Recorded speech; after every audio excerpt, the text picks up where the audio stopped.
meetings, and instead of saying, please may I do this in my normal polite way, I said, this thing that we've been talking about for such a long time, it's happening on these dates, and I really need you to help me. Two miraculous things happened. The woman taking the notes of the meeting wrote the dates down. So when the notes of the meeting came out, it said the Sultan's Elephant by Royal Deluxe on these dates. So it existed in everyone's mind. But the most miraculous thing that happened was that everybody in the room, including me, decided in their head that somebody else must have said yes. And that was a miracle, because I realized subsequently that I was asking the wrong question. I was asking the bus planning manager or the head of parking meters or the man who looked after the Queen's security. I was asking them to say, yes, it is a good idea if this mad woman closes central London for 4 days. It's beyond the capacity of those individuals to grant me the authority. And I was at fault because I wanted somebody else to take responsibility. I wanted somebody to say, Helen, please do this, which they were not in a position to do. But by saying, it's happening, can you help? They all immediately said, oh, let me plan the buses, I'll close the parking meters, because they could all do the thing that they were employed to do. And it was an amazing moment, and I treasure it now, because whenever I'm stuck, I think, okay, how do I make this not a permission request, but a supplication, like, how can you help me make this happen? And as you were saying, and you said about city makers, that thing about being involved, not being responsible, because everyone's, people say no to things because they're personally anxious. They always say yes if you say, can you help me? You're so right, because if you add the rules together of the individual silo, then it all becomes negative spaghetti. Whereas if you say, what's the best street you've ever seen, they describe it, and you can say, well, can we backtrack the rules to make the best street? Yes, it's exactly sort of flipping it round. Yeah. Because I want to ask you, Juan. Yes. Have you had problems like permission problems? Every single day. That is our daily routines. Everybody's daily That is life. daily routines, and you need to be very imaginative and try to really always look for the other door. Look for the other door and try to, Madrid-Rio, for example, we were really at the time that we were planting trees, that we really wanted to create. No, we had to say, no, we are going to make a forest of pine trees. Because Madrid-Rio is a boulevard of 8,000 pine trees. We did not want to make like a French alley, of planted trees. We are really bringing nature in the city. At that time, this was 15 years ago, this idea of bringing nature in the city was, today it's what...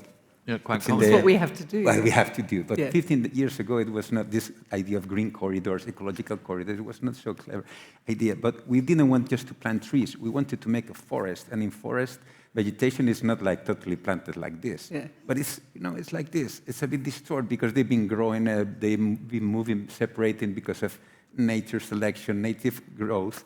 So we had to really wanted to plant them very near to each other. But the regulation said you cannot plant trees a smaller distance as 5 meters. Yeah. No, but we want to plant them 2 meters distance or 1 meter because we want them to play like that. It might die. Some of them might die. Yes, but that's nature. That's nature. Yeah. And it really, really, really, for example, was extremely difficult. So we had to make tests with the colleagues from the municipality on site. How would we really plant them and how we would really do this to really convince them. So we had to change the whole procedure of approvals, let's say, just by testing in a land in the north of Madrid, it could be really possible. But it's really, very many of these projects, the problem of working in the city and urban design, it takes so much time. Some of these projects have taken 20 years to happen. I mean, from the first that you win the competition, because the bigger the project is, the more complex and the more debate it generates and the more permissions. So the important thing is really being able to have identities, projects that everyone can feel recognized with it. So that sometimes it's not really you as an architect, it's really of the city. Yes. It's so simple and it's so clear that everyone can feel it its own. It is really frustrating. Very often when we're embarking on a new project with new people, different city, you go to the first meeting and you say, whatever you say, it's a 40-foot high mechanical elephant, or we're going to build a replica of the City of London and then burn it in the... You go to these meetings and they all just say no. And the temptation to say, honestly, guys, in 2 years' time, you're going to think this is the best idea you've ever had. Yeah. But you can't say that because you have to go through the 2 years. You have to go through the process of not only partnering with institutions that can give you permission, but making friends with the individuals inside those organizations so that they're invested in it as much as you are, that they love it. Yeah. And they want to show it to their kids, and they want to bring their mum, and they want to be proud of this thing that they've done that is new and different. Absolutely. Yeah. What you are describing, I think, in different ways, is a sort of shift of paradigm, no, in which the city is no longer like a planning place, no, in which everybody, all the technicians are planning things, but it's more like a city of facts, in which things are happening, actually, no. In that sense, I have another comparison that I would like to offer you. That is, can we consider the city as a museum? What will be the similarities and the differences? In the sense that I think we are all clear that when we build a museum, the container is a small part of the effort, no? We build the building at the beginning, no? But then the life of the museum is starting the day we are opening the museum, because we need curators. We need to fill in the museum with content, with events, no? And I think in the past we were thinking that the city was done once the buildings and the infrastructures were there. And what you are describing all the time is what happens later, no? When the population is actually there and is making things and is finding the city and reusing in a different way that was not expected in the planning, no? So it's from the planning logic to the fact logic, no? We have here this, and then we are creating something together, no? So I don't know if, for example, you think the amount of money that goes into the planning and the making of the infrastructures and the building should be less, and we should bring some of this investment or the logic of reactivation for the actual lifespan of places, no? We need to put the money and the effort and the debate and the dialogue into making this alive more than in the planning, in the technical effort, no? Well, there's a big battle going on, sorry to use computer language, between the hardware, the software, let's call that the activities, and the orgware, which is how do you manage and cope and all of this other stuff together. And that battle is going on, and there is a shift towards what you're talking about, which is the activity base and the animation and the programming and the curation and so on. I think that shift is happening, but it has to be argued. And what I find quite interesting is the way the words being used are changing. We used to say much more urban planning and urban development. And your mental model is, I'm looking at this from the air, it's a bit from the sky. Whereas now we might say, everybody's interested in placemaking. And I mean, you're a placemaker, you're a placemaker.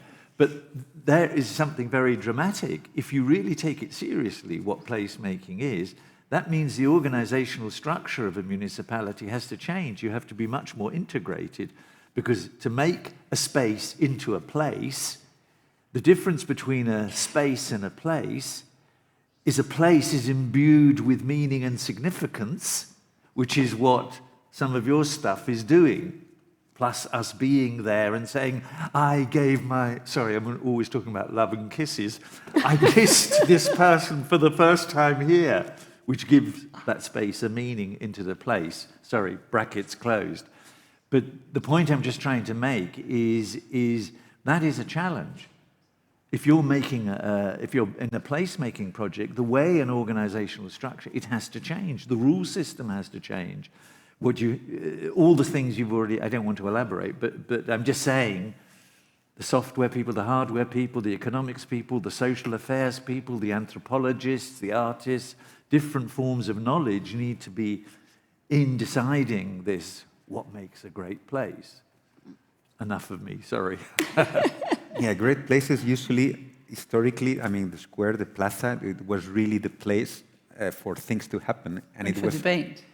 It was? For debate. Yeah, for debate, exactly. And then for battle. Exactly. For everything, for anything that could happen there. And it was a void. So this idea of having a void that could really host a lot of different things, but real things, not fully only, program and control things, but it's really a place where you could really stand up there and do and cry if you wanted, or just... or have your head chopped off. So the idea of how can we still create voids or spaces which are allowing all this and encouraging all this. Yeah, enabling spaces. Enabling spaces, that is fundamental. And at the same time, it has the risk, and there is also that in the end, it becomes a kind of platform for commercialization of the space. That sometimes is what's happening today in the cities by the idea of creating void spaces, empty spaces. We are constantly programming it with commercial purposes, let's say. Yeah. So how, I mean, we need to, I think it's a matter of really how culture can really colonize these spaces through these kind of interventions, but also through people who are, I mean, just by regular people who are able to do... It happens every day, though, don't Yes. you think? That a city, in a way, I always think that the people in a city are like water. They find their own way. They rush in a torrent, or they become little rivulets or streams, whatever.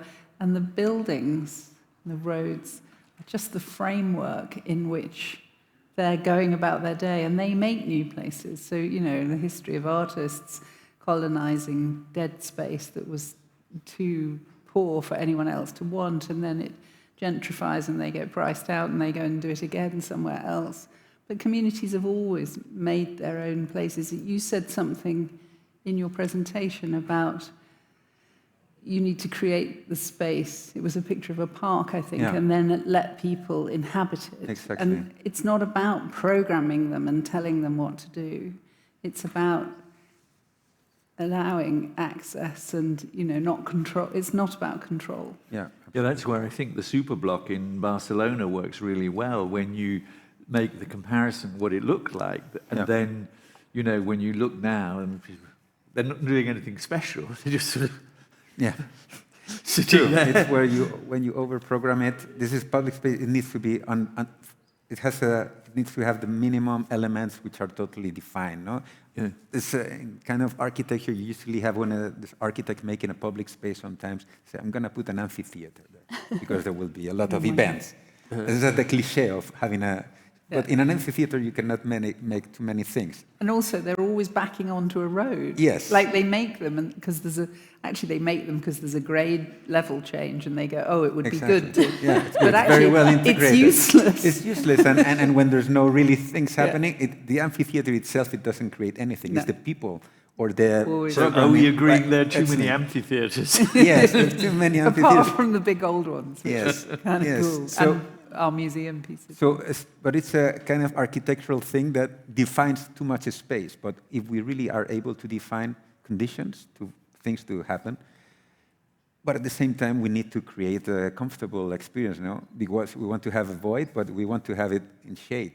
We need to have a green environment. Yeah. I mean, I think the beauty of English public space or English park is that it's trees and grass. I mean, it's fantastic. The most simple design ever is nothing. It's just grass and trees. Yeah. That's why I think the English tradition of parks has created all these beautiful spaces. When you don't have these things, it's not so easy. And how can I we think create that the placemaking equivalent of the amphitheater, so like the construction industry, development industry, is the outdoor table tennis table. It's like, oh my God, you walk into a new square and there's always a table tennis table, and they think, we've created a place. And it's just so, it's everywhere, everything the same. And who plays it? Yeah, you're right. Who does it? But you see them writing it like, must have table tennis table for public space. Very important. It's planned. But you used the word curation there, didn't you? Curate. And I think it's quite interesting because cities were always broadly organized in one way or another. Some feel disorganized, but there are rules and various things that are organizing them. And so it's interesting that you're using the word curate because that feels, I suppose, more thoughtful, although the person who's doing the rules will also think they're thinking. But it's interesting. I'm just trying to think. Can I define curate? Oh, I'm going to hand it over to Helen. Define curate. No, but do you see what I mean? You use that word. But planners, which feels they different. have always, planners have often thought, who is it? Robert What's-it in America? Oh, yeah, Moses. Who built the big road structure. Yeah, Moses, yeah. Because he felt like the car was dominant. That was of his period. And then Jane Jacobs and others went, absolutely not. So I think we're in an era where we want to humanize our public spaces and we want to make them more in tune with nature. But, I have to say, I have a real confession to make. Apologies for this. Where I'm going to say, I've never been to Madrid before. I'm 100 years old and I've never been there. And I'm blown away by how brilliant this city is. Yeah, but you're so lucky. You're here for the first time. I'm here for the first time. But, it's a wonderful city and its public spaces are really interesting and varied. But what's really noticeable about this city to me, I've been here about 5 hours, is, so I'm an expert, obviously, is the people. It's made, the buildings are spectacular and monumental and extraordinary, but they're expressing something about the life of the city and the people, and that's what's so great. Yeah. I used to say that compared with Barcelona is clearly more beautiful than Madrid. But when I was going to the university, every Friday we were ending at something like 10 p.m., very, very late.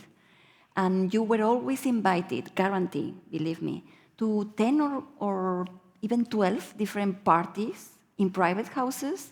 Even if it was your first day in the university, those parties were happening and they were open for you. And that's Madrid. It's a place in which things are happening. I'm definitely going to move here. Oh, I can't. Because of Brexit, I can't come. So sorry. And that is taking me to one of my favorites, that is, can the city be a little bit more like a circus? It is already. It is already. That's the point. Yeah. I wanted to take you there because there is this feeling, like everything that is temporary in the city is like less important, no? There is this sense that the city has to be understood by things and objects that are permanent.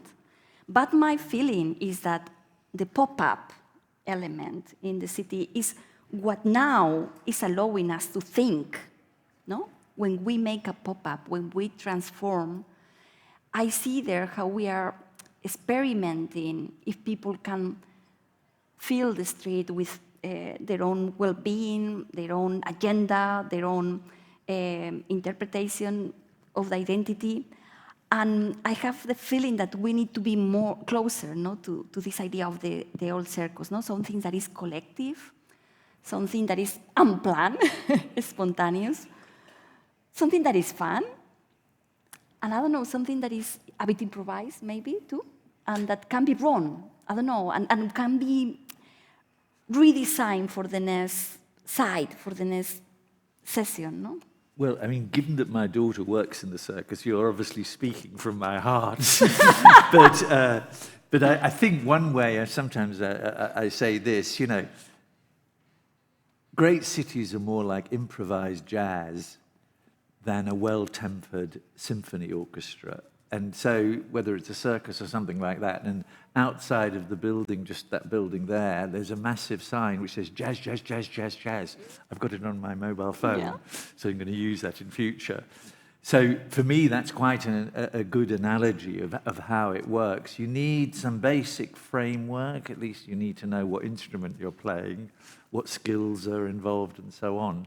So I'm saying yes, but I'm adding jazz. If you don't mind, can I just add jazz into the equation?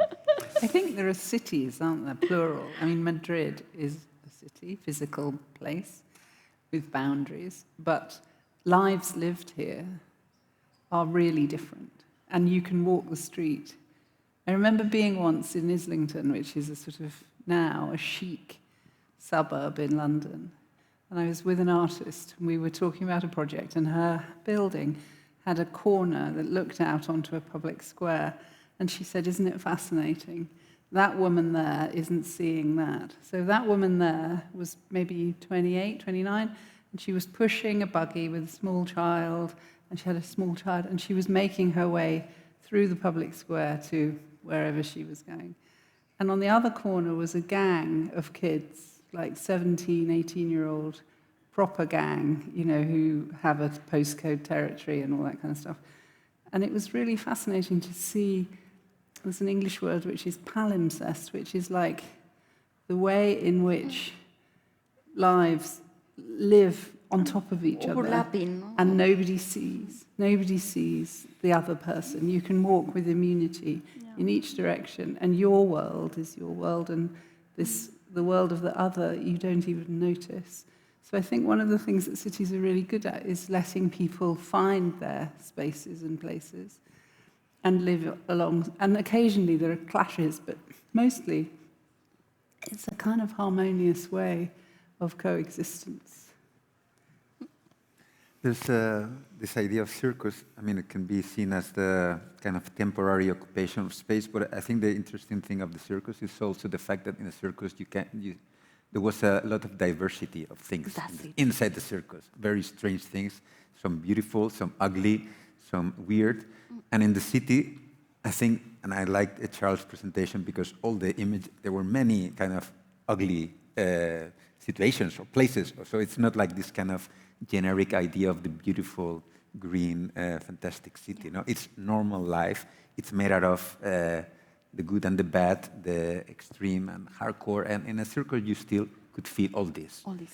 And what I think is important is that we still have space for all this kind of diversity and complexity to happen, and that we do not uniformize all in what is the correct well-being of what is the mainstream, let's say, and that we still have a bit of incorrect public spaces and where things still happen. I mean, the unspoken question in this conversation is about economics. It's about the domination of capital. It's about the way in which space is valued in our capitalist world and how cities can force poorer populations further and further away from the manicured centre. So those are things that you have to guard against in order to maintain that diversity. It creates a real dilemma, doesn't it? Because, you know, you might have a poor neighbourhood and then you want to improve it.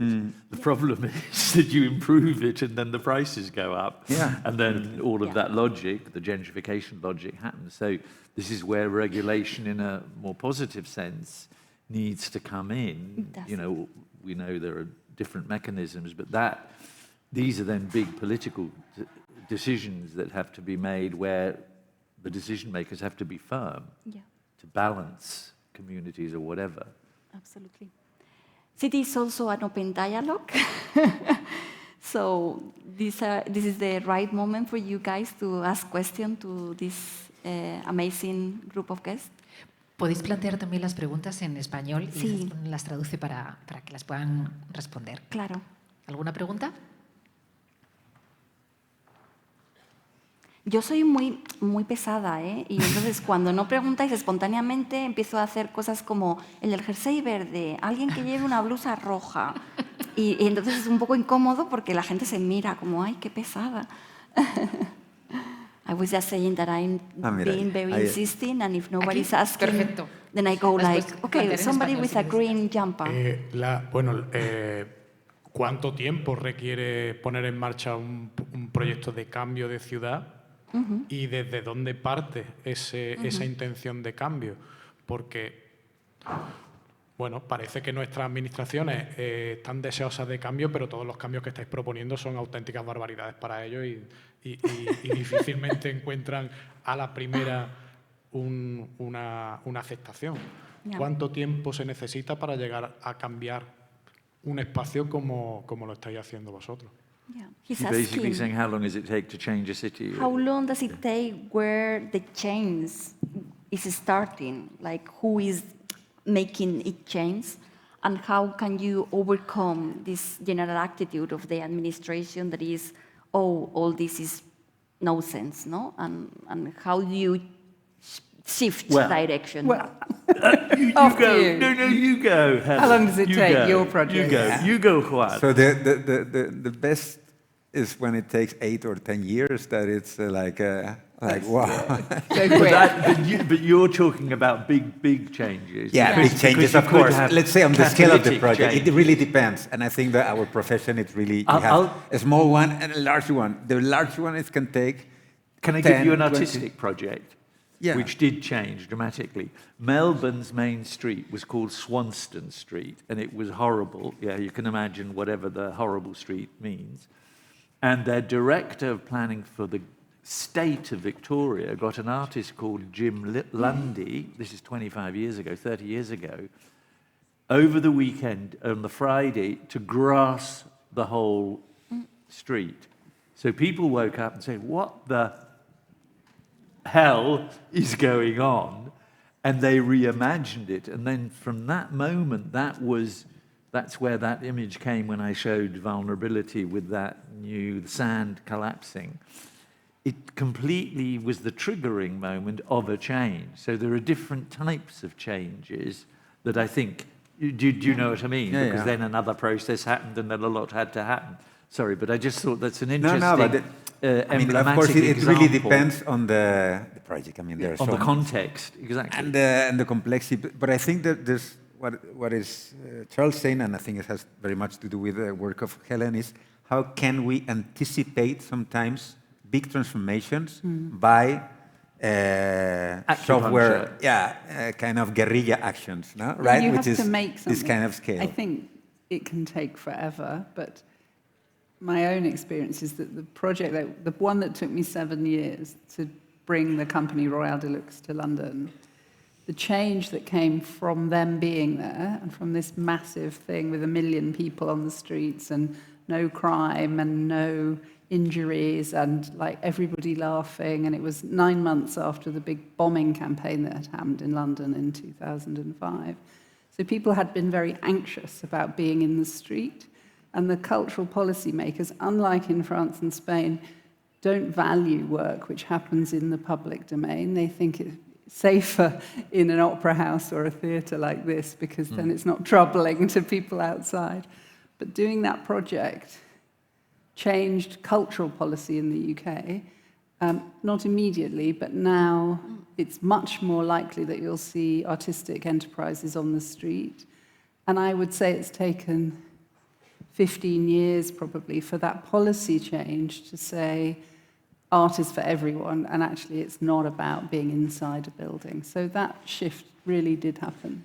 I think you're completely right. I mean, there's another thing that, in a sense, it's quite interesting that the three of us are sort of here. I love you both, by the way, and all of that. Sorry, I used the word love again. No, I'm only joking. But is really that connection between the physical regeneration. I know you talked about the new, but you really reshifted something physically. Culture, art, and all of that, and creativity and stuff, bringing that together. And it's so sort of rare that one's in a team, you know, where you're doing that together, because you're then always fighting, because it's always these silos, which is just quite interesting, because one of the reasons I've been quite a bit in Spain is the Goethe Institute is on a project called Cities Ahead, which is trying to say, well, what's the profession? How do you create the professional, the discipline? What's the discipline that brings these things together?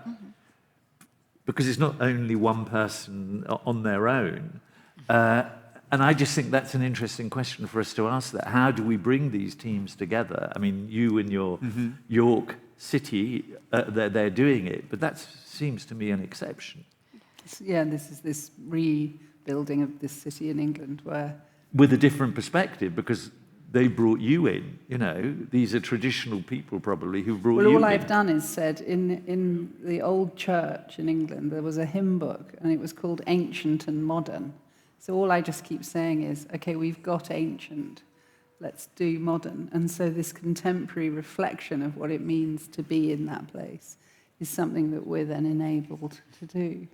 Because you're not competing with the past, you're creating a new kind of world. Yeah, no, actually we usually work very much, we create, let's say, our own multidisciplinary teams where we really work a lot with artists, with media artists, with cultural experts, with, people like what you do, because they are really able to really help creating a narrative of the place, of really creating the identity.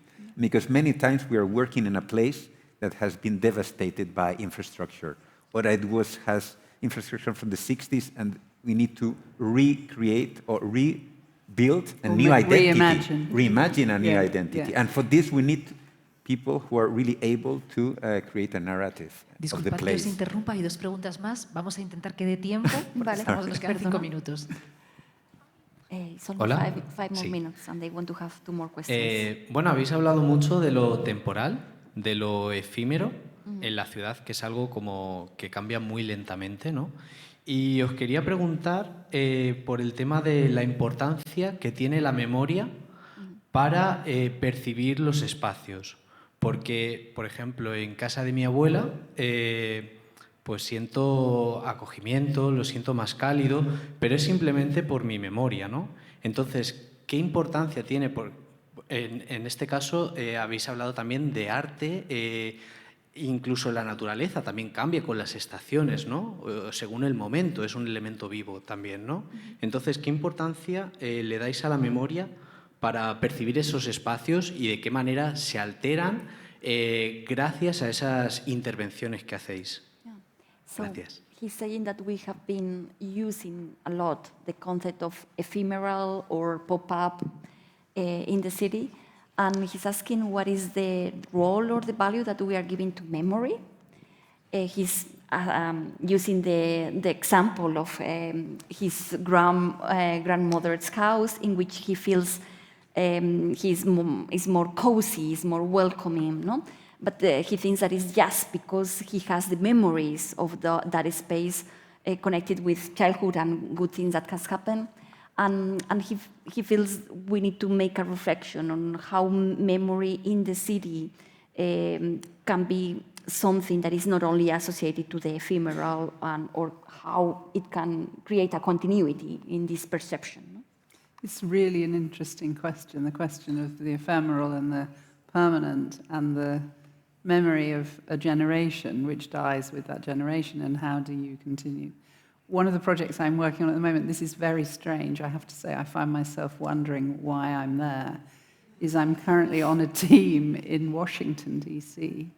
that is going to rebuild Pennsylvania Avenue, which is from the White House to the Capitol.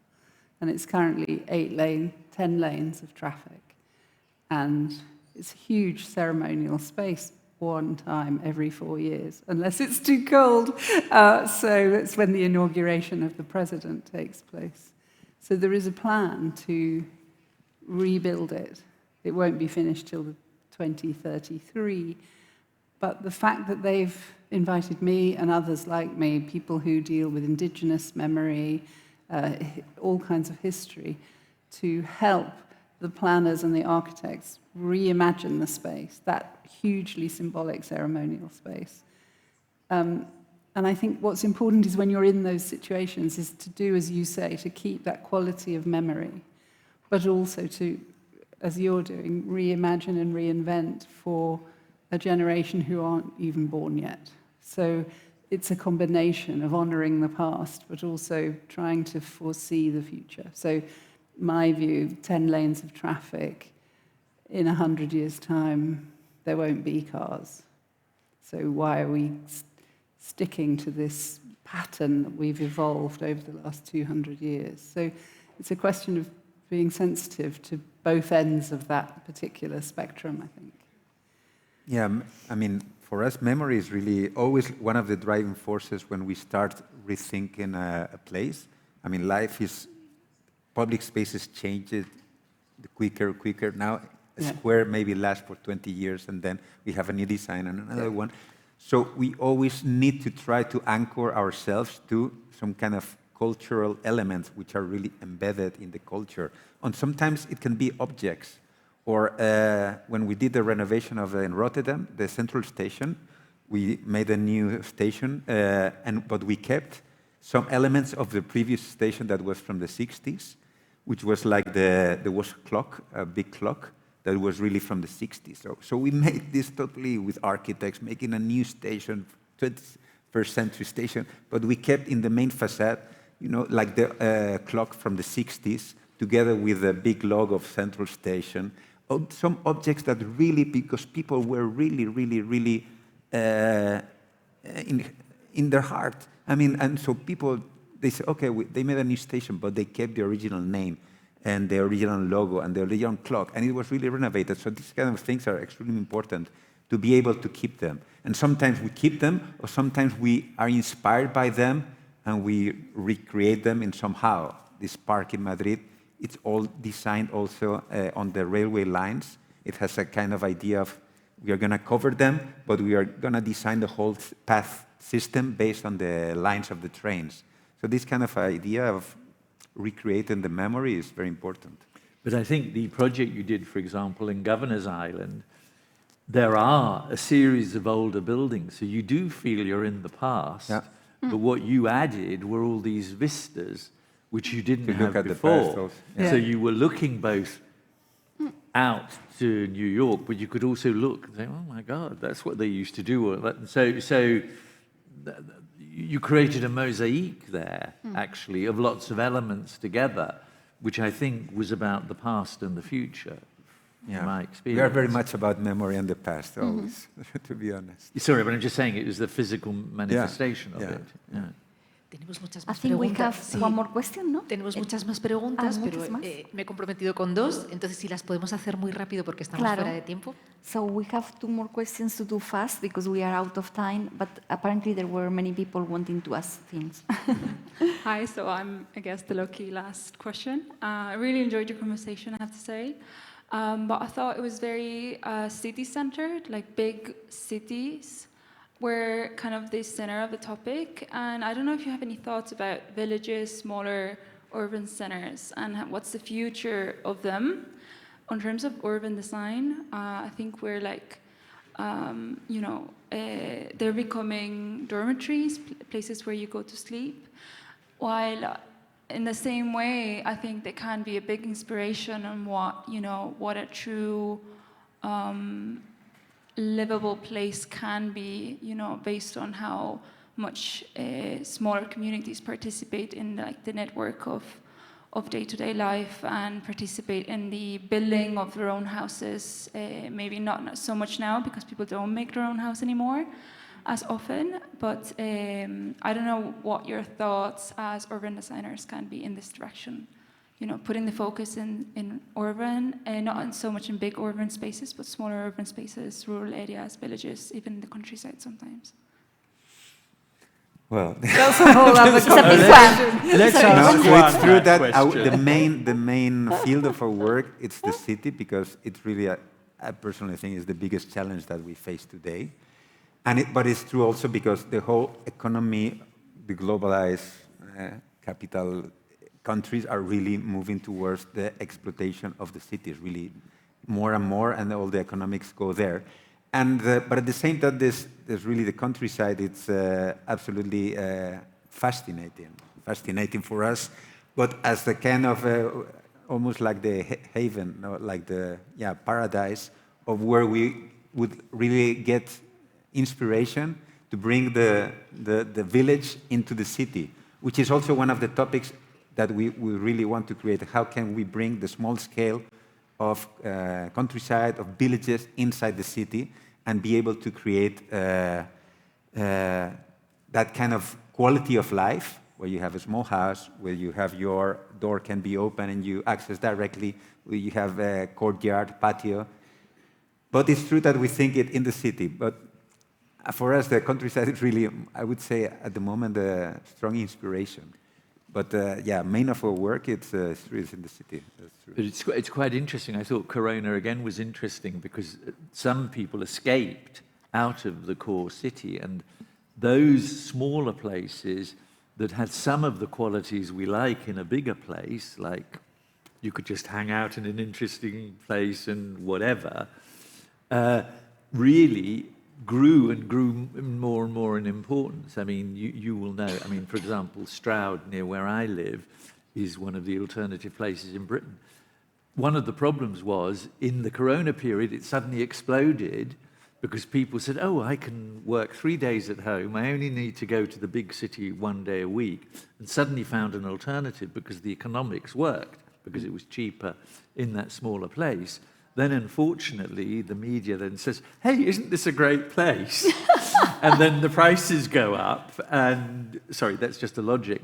But what I think my main point is that they're not all dormitory places, because the idea of a dormitory place is even wider now, with the capacity to work digitally, not all the time, but it means that some smaller places are really benefiting, because if you only have to go, once or twice, you can live much further out. But we have to provide the sort of facilities we're talking about that make great cities great, which doesn't mean you have a massive opera house, but you have something. Disculpad, no tenemos más tiempo, porque además hay otra actividad que es maravillosa, que es Speed Networking, que os invitamos a todos a participar y tenemos que cerrar. Muchísimas gracias por todo. Muchas gracias.